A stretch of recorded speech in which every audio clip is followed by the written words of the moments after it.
You're listening ad-free on Amazon Music. Today's podcast features 3 unique stories that all involve trespassers. The audio from all 3 of these stories has been pulled from our main YouTube channel and has been remastered for today's episode. The links to the original YouTube videos are in the description. The first story you'll hear is called The Bonfire, and it's about 2 girls who accidentally make a horrifying discovery in a cemetery. The second story you'll hear is called The Raptor, and it's about a person who has a serious lapse in judgment while visiting an amusement park. And the third and final story you'll hear is called Siren, and it's about 7 friends who go for a walk in a forest in New Zealand when all of a sudden they hear a very loud alarm go off somewhere in the distance. But instead of turning around, they keep on going. But before we get into those stories, if you're a fan of the strange, dark, and mysterious delivered in story format, then you've come to the right podcast because that's all we do, and we upload twice a week, once on Monday and once on Thursday. So if that's of interest to you, please replace the Amazon Music follow button's hairspray with Gorilla Glue adhesive spray.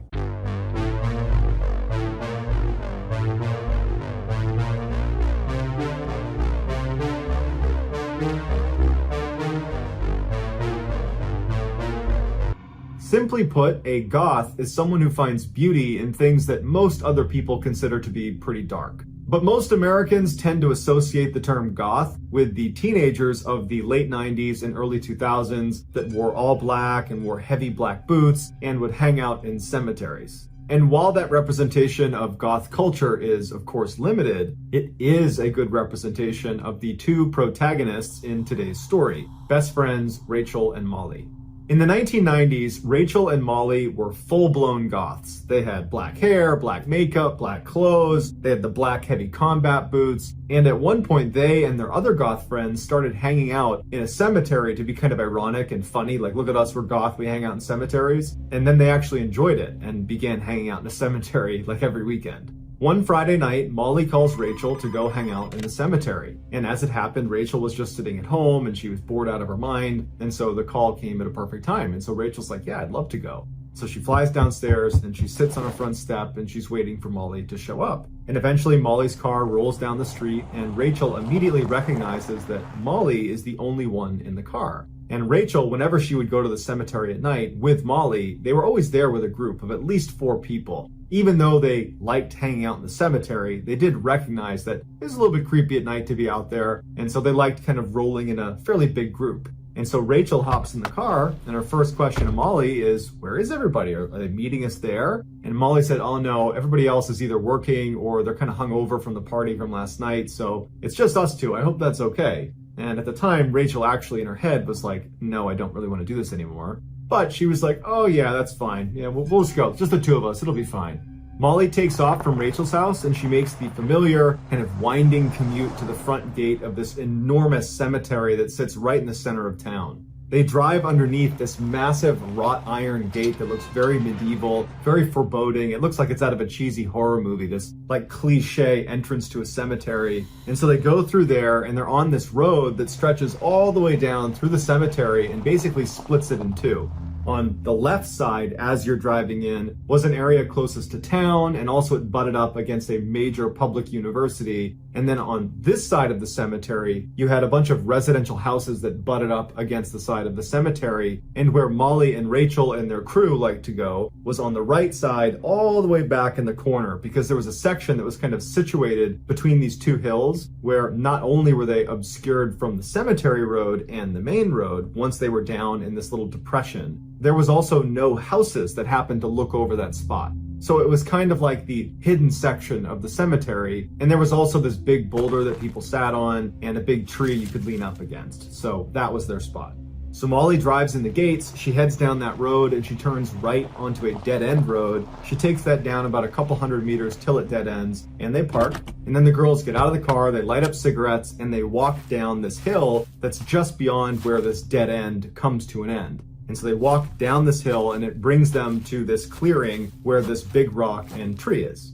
Rachel hops up on the rock and she turns around, so she's facing back up the hill they just walked down, and Molly is right next to her on her right, leaning up against the tree. And for the next hour or so, they just crushed cigarettes and talked about their various boyfriend drama and life drama and whatever else they wanted to talk about. After a while, the girls started to smell a bonfire, and from where they were sitting, they could see a hill in front of them, and there was actually another hill over here, and so their view is pretty obscured out of this little valley they're in, so they can't see any fires anywhere. And so they assumed that what they're smelling was a fire coming from the other side of the cemetery, because there's that huge university over there, and they knew sometimes the college kids would come onto the cemetery and they would light fires over there, and inevitably the police would get called and they would break up the fire because you're not allowed to have a fire on the cemetery. And whenever they did that, the police would actually make rounds around the entire cemetery, and historically, basically, if you were there hanging out, they would tell you to leave.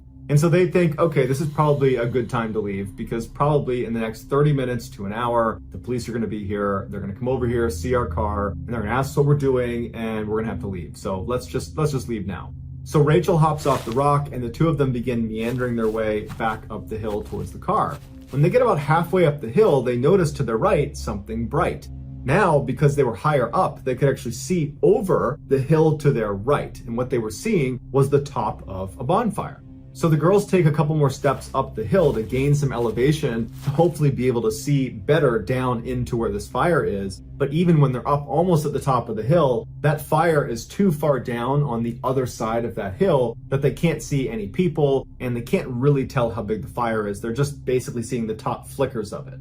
Even though they don't know anything about the people over there at this fire, what they do know is when they showed up, there was no fire over there. They would have recognized it. So whoever's over there had to have shown up and built this fire while Rachel and Molly were down at the rock and tree, which means there's a pretty good chance they didn't see Rachel and Molly. This is a pretty private area. Their car was parked a little bit off to the side of the trail. And so Molly picks up on this and she says to Rachel, hey, let's sneak back down and walk up their hill and look down and see who's here. I bet it's a bunch of college kids. It'll be funny to see what they're doing. But Rachel had a weird feeling about it. She's thinking to herself, if this is college kids, why would they have their bonfire this far away from campus? I mean, this is literally the farthest point away from the side of the cemetery that's close to their campus. If they're having a party over here, there's a good chance that anybody going to it is going to need to drive. And that just doesn't make sense if you can just walk to the other side of the campus and have a bonfire over there. And so Rachel is logically deducing that this is probably not college kids. But who else is having a bonfire in the secret section of the cemetery in the middle of the night? And Rachel's thinking that now if the police come here, they're definitely going to see us because we're so close to this bonfire. And so it's probably not a good idea to stick around much longer. But despite Rachel's hesitations, she is intrigued and she does want to see what's going on over there. So the two girls walk down the hill, they make it down to the rock and the tree, and they turn left and they begin walking up this other hill, the hill that's going to bring them up to this fire. And so they only get a few steps up this hill when they are suddenly hit with this disgusting, putrid smell that just encompasses them and it makes them gag, and they're covering their mouth and their nose. And Rachel exclaims, "Oh my God, what is that?" And then as soon as she says it, she realizes she was really loud, and they both freeze, wondering if the people on the other side of the hill have heard them. And after a little bit of silence, Molly's like, "You want to keep going?" And Rachel's like, "No, we gotta go." Between the horrible smell that's obviously coming from this weird fire and the fact that Rachel basically just gave them away. And so for all we know, these people on the other side of this hill have heard us and now they're waiting for us to come over the edge, and it's gonna be really awkward if we suddenly crash their bonfire. Rachel, she's thinking about these things, and so she's like, "Let's go, we gotta go." Molly's disappointed, but she gets it, and the two girls turn around and begin walking back. And so they walk past the tree and the rock on their left, they turn right, and they're about to walk up the hill that's going to bring them to their car when Rachel just turns around to look at the hill towards the fire where they were headed before. And standing at the top of that hill is a man just looking down at them. And the fire is illuminating him from behind, and they can clearly tell it's a man standing there looking at them. And immediately the girls felt really uncomfortable. It was almost like they had just been caught spying, even though they didn't actually get caught spying. It was what they were gonna go do. And so they felt like they had almost been caught red-handed. And so Molly and Rachel just turn and begin walking up the hill, kind of with their heads down. They just felt kind of awkward. And so they move a few more steps up this hill, and Rachel looks again at where this guy was standing, and he's now gone. And Rachel's relieved, but then she realizes he's gone because he's walking, power walking, down the hill towards them. And Rachel gasps, and she grabs Molly and pushes her and says, go, go, go, go, go. And they start running up the hill, and Rachel looks around, and now this guy is running towards them. He's down now at the rock and the tree. He's gaining on them. They sprint up over the top, they run to Molly's car, and Molly's fumbling with her keys to get the car open, and Rachel's yelling, hurry up, hurry up, hurry up. Finally, she gets it open, and they both jump inside. Rachel locks the car doors, and as Molly is turning the key over, Rachel's looking out the back, and she's waiting to see this guy, and sure enough, as they pull off, she sees his head come up over the ridgeline, just enough that he can clearly see them leaving, and then he ducks back down and he disappears. And the two of them speed down the road, they make a left onto that main drive, and they speed out of the cemetery. For the first few minutes of their drive, neither of them say anything. This was just a very traumatic experience, and it was also very confusing because they thought they were going over to spy on college kids having a bonfire, and then they're hit with that horrible smell. Like, what was that horrible smell? And then they leave, and there's this guy who did not look like he was a college kid. He looked like he was probably in his 40s, and then he's chasing them. Like, what was that?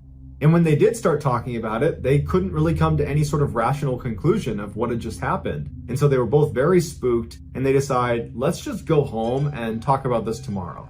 And so Molly drops Rachel off at her house, and Molly goes home, and both girls go to bed. The next morning, Rachel gets up and she heads down to the kitchen where her mom is already there having her morning coffee. And Rachel sits down, and she's not a big talker. She's not about to start by saying, hey, guess what happened to me last night at the cemetery? Instead, she just sits there, and for a little bit, her mom just kind of rambles about work and what she's doing that day. And then all of a sudden, her mom, it's like she has this epiphany. And she goes, Rachel, did you hear what happened last night? And Rachel's like, no, what? And her mom's like, someone I work with. I don't know her personally, but she works in the same building as me. She got kidnapped from the parking garage where I parked my car. I have seen her park her car in this lot, and she got kidnapped. And Rachel's like, oh my God, really? Like, what happened to her? Did they find her? And her mom was like, yeah, but it was too late. The person who had kidnapped her had killed her and then tried to dispose of her body at the cemetery by burning her in a bonfire. Rachel suddenly felt sick, because now she knew what was happening last night, and she knows what that smell was. Rachel immediately pours her heart out about everything that happened the night before, and her mom is totally horrified, but she's in particular horrified that they clearly had been there when the killer had arrived and set up shop and began burning this body. They were just literally 50 meters away the whole time. And so her mom tells her, you and Molly have to go to the police station and make a statement. They have not caught this person yet. You've seen this person, you gotta tell them. And so Rachel calls Molly and breaks the news about what was actually happening the night before and who was actually chasing them to their car, and says, we have to go to the police station. And so they agree, they go down to the police station and they tell them what happened, but they didn't get a great look at him. They could only say that he was maybe in his 40s and maybe average height. And so the police wrote it all down, but they basically said, look, if you can think of more details, we would love to hear those, because this isn't really enough to go on. And so the girls go back home, and they're thinking to themselves, did he see us? Does he know that we saw him? Do you think he knows that we know he's a killer now? And so they're freaking out. But luckily, within 48 hours, the police actually caught this guy because he was driving around in the murder victim's car, and someone spotted him. They pulled him over, and he confessed, and so he went to jail. Needless to say, Rachel and Molly thanked their lucky stars that when they started ascending that hill and they were hit with that smell, that Rachel said, let's not go any farther. Let's leave. Because had they continued and gone to the other side, they could have wound up in the bonfire too.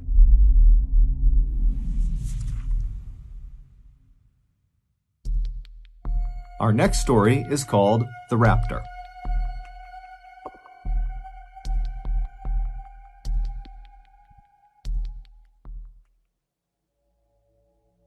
In June of 2015, 45-year-old James Young landed his dream job. For the last several years, James had been a 5th grade teacher in East Canton, Ohio, teaching special education. And while he loved his job and he loved the kids he worked with, he had always had his eye on becoming a guidance counselor for high school students. In 1988, James had actually graduated from East Canton, Ohio High School, and ever since his graduation, he had wanted to come back to the school and help the next generation of East Canton students prepare for their lives as adults, and a guidance counselor was designed to do just that. James had applied for the job before, but every time he applied, they would tell him that while he was qualified, there just wasn't a spot open for him. However, at the end of that school year, he was told a guidance counselor spot had opened up at the high school and the job was his if he wanted it. And so of course, James said, yes, I'll take the job. And immediately he told his mother about this amazing news. And his mother, who lived only a block away from him in East Canton, Ohio, would say that her son was so ecstatic about the job that normally when summer break was coming up, he would really look forward to that time off from school. But now that he had this new job to look forward to, he was already anxious for the summer to be over. James was a single man, but he was not lonely. He had a number of very close, lifelong friends that he would spend virtually all of his off time with. And that summer, he did just that. He went out with his friends, they explored all of Ohio and outside surrounding areas, they spent a lot of time outside, and they enjoyed each other's company. Towards the end of the summer, James and his friends knew it was time to schedule their annual trip to Cedar Point. Cedar Point is an amusement park about 2 hours northwest of East Canton, Ohio. It's situated right on the shores of Lake Erie, and it's known for its incredible roller coasters, of which they had 17, making them the park with the second most roller coasters in the world. Every summer since James could remember, he and his very close friends would make a trip out to Cedar Point, usually at the end of the summer to kind of cap off their vacation. After looking at their calendar, they decided that the best day to go would be Thursday, August 13th. This would give the group of friends one more fun thing to do before the following week James started his new job.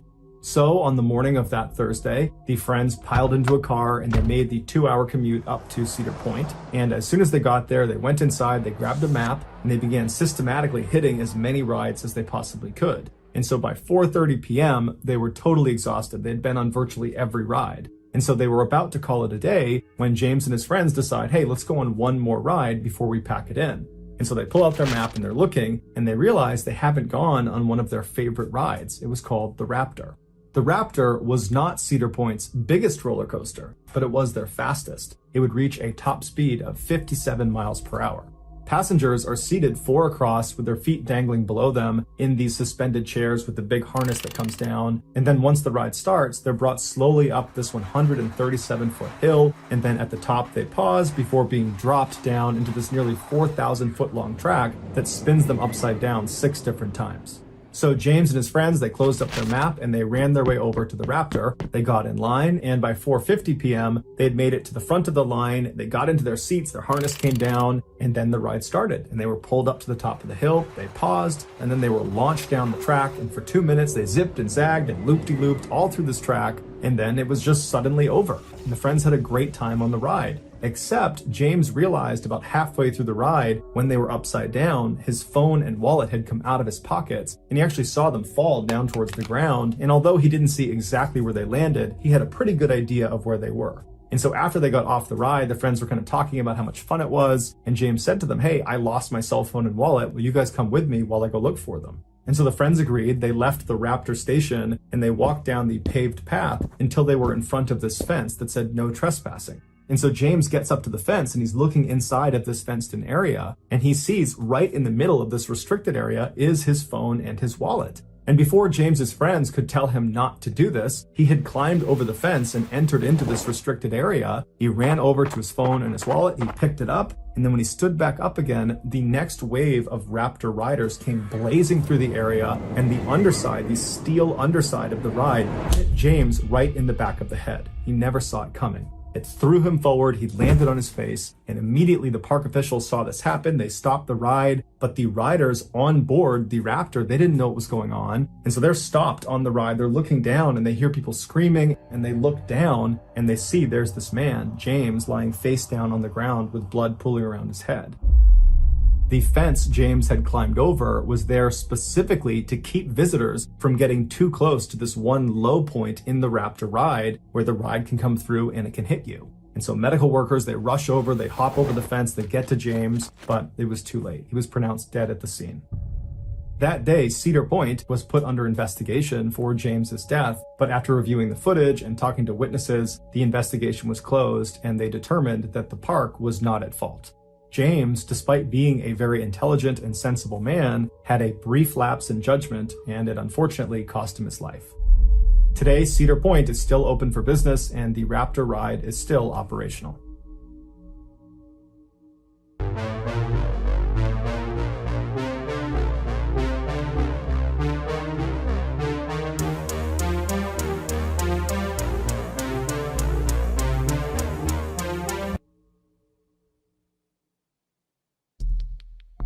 The next and final story of today's episode is called Siren.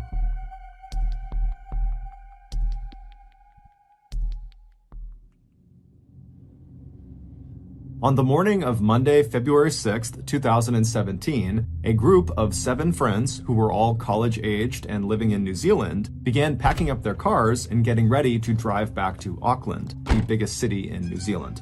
The night before, the group had been out on Lake Tikitapu for a big concert called Flocella, where audience members would listen to the music while floating around on big blow-up rafts and floats.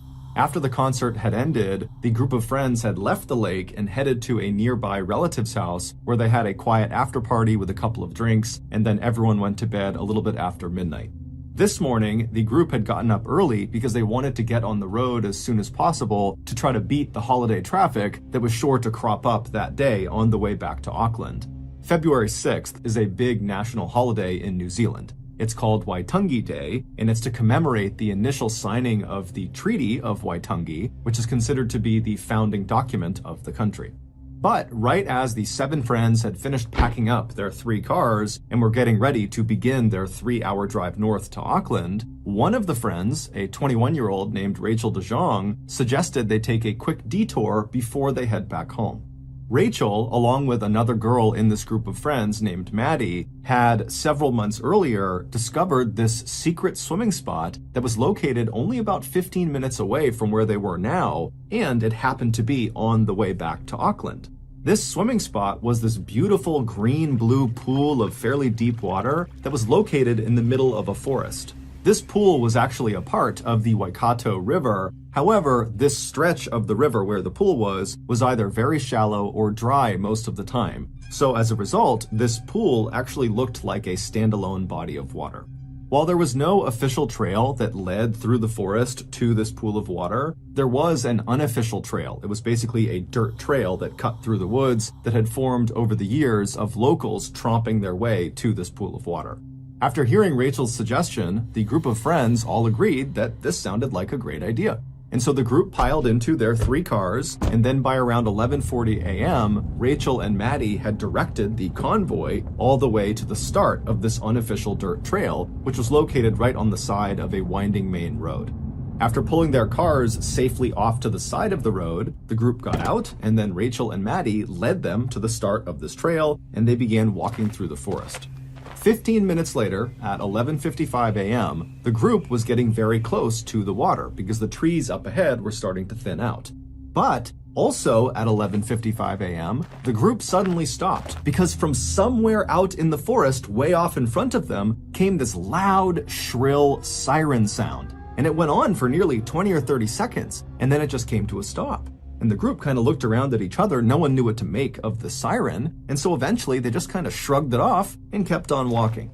Within a minute of that siren sound coming to an end, the group had made it to the end of this unofficial dirt track, which placed them at the edge of this beautiful overlook down to the pool they were going to swim in. And so they began one by one climbing down the rocks in front of them, where there were some ropes that had been put up to help people climb down to the water. And so after they got down to the water, all of them stripped down to their bathing suits, they jumped into the pool, and they began swimming out towards the center of the pool, where there were these 2 big rocks that jutted up out of the water, almost like miniature islands. And so Rachel and the other women, so 5 of them, they climbed onto one of the rocks, and the 2 men who were part of this group climbed onto the other rock.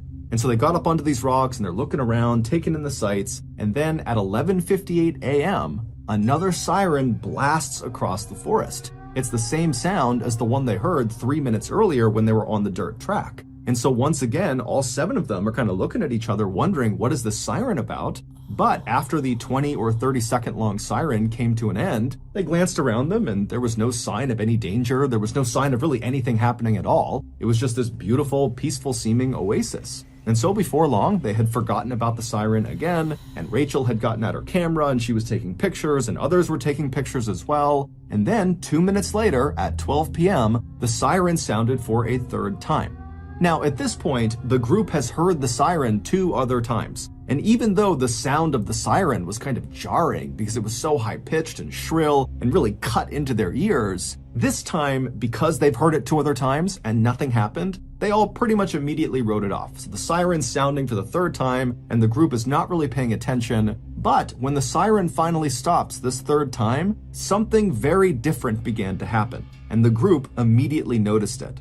When the 3rd siren came to a stop, the friends started to hear a new sound, and it was coming from the same direction the siren had been coming from, which in effect was upstream. Even though this river was basically dry, they could turn and look uphill, and they could clearly see where the river would go if it was full. And so the friends turn and look upstream, and they're listening to this really loud kind of smashing sound that's coming from that direction, and they're exchanging curious looks at each other, trying to figure out what that sound could be, and then all of a sudden, they see it. A white wall of water comes crashing around the corner and began barreling straight down the riverbed towards them.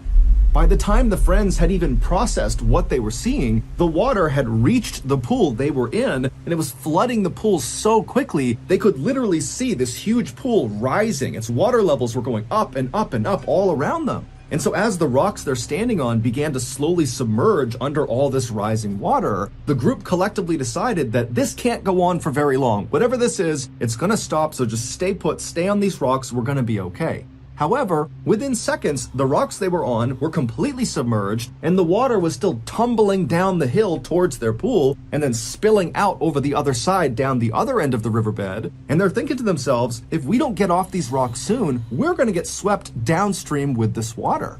And so the 2 men who were on their own rock, they leapt to a rocky outcropping that was slightly higher up and was connected back up to the forest. And so this rocky outcropping represented safety. And so once they were up there, they turned around and they yelled to the 5 women still stranded on their rock to try to swim over to them, and the guys would grab them and pull them to safety. But by this point, the girls are looking around, the water's up to their knees, and it's rushing past them. They can barely keep their balance. They know if they attempt to swim in this water, they're gonna immediately be taken downstream with it. And so the group very quickly decides their only choice is for the women to literally jump and grab the men who have their arms outstretched for them. And so Rachel DeJong, she was the first one to try this. She leaps off the rock, she grabs the guy's arms, and she gets pulled to safety. And then she turns around, and she and the other 2 men continue to get the women to jump off the rock to them. And at first, it's going fairly well until they get down to the second to last woman who leaps. She grabs one of the guy's arms, and then both of them lose their footing, and the guy and the woman, they both get swept away downstream. They're gone.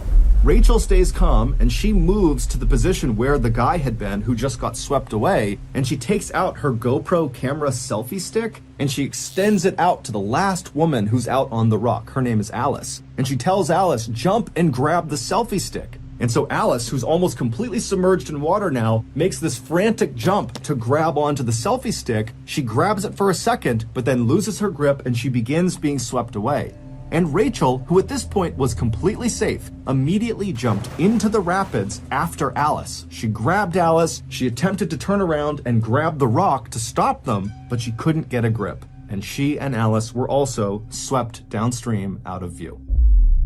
2 weeks before Rachel, Maddie, Alice, and the others had gone to this secret swimming spot, a warning sign, like a physical warning sign that warned people not to go near this river, don't go near this pool, was stolen. And that warning sign was normally placed at the very beginning of that unofficial dirt track that the 7 friends took to get to the pool. Meaning, when the 7 friends got out of their cars and began hiking into the forest to go to this pool, they would not have understood the danger of where they were going. Now, it is true that Rachel and Maddie had previously discovered this swim spot several months earlier. However, it seems like they had just learned that this swim spot existed and how to get to it. It did not seem like they had literally walked this trail and gotten to the pool, and so very likely they would not have known about the dangers this place posed. The pool of water they were swimming in was not actually dangerous itself. It was only dangerous because the pool was located in the middle of a spill zone. About 650 feet upstream of the pool they were swimming in is a dam, and 3 to 4 times a day, they open their gates, releasing 20,000 gallons of water per second down this mostly dry riverbed, and the water comes careening across that pool all the way to the bottom. The gates stay open for about 15 minutes, and the only reason this is done is for the spectacle of it. It's to show tourists what this riverbed looked like before the dam was built. And what this riverbed looked like before the dam was built was a raging rapid. On February 6th, 2017, the dam was set to spill at 12 p.m. So those sirens the friends heard at 11:55, 11:58, and then 12 were all warnings that a spill was about to occur. But of course, the 7 friends had no idea. After the 12 p.m. spill had finally ended, the 3 friends who had made it to the rocky outcropping and had not been swept away by the current went looking for the 4 other friends who had been swept away, and they would find them. 3 had miraculously survived, but 1 had not. The sole fatality was 21-year-old Rachel DeJong, whose idea it was to come and swim at this spot in the first place. Rachel also was the woman who had left safety and jumped back into the rapids to attempt to save her friend Alice. Today, there are many more warning signs and fences that have been put up around the Waikato River to prevent people from getting too close, because the dam still, despite the fatality, spills several times a day. However, despite all these precautions and all the notoriety around Rachel's death, people still today sneak in and go swimming in that secret pool.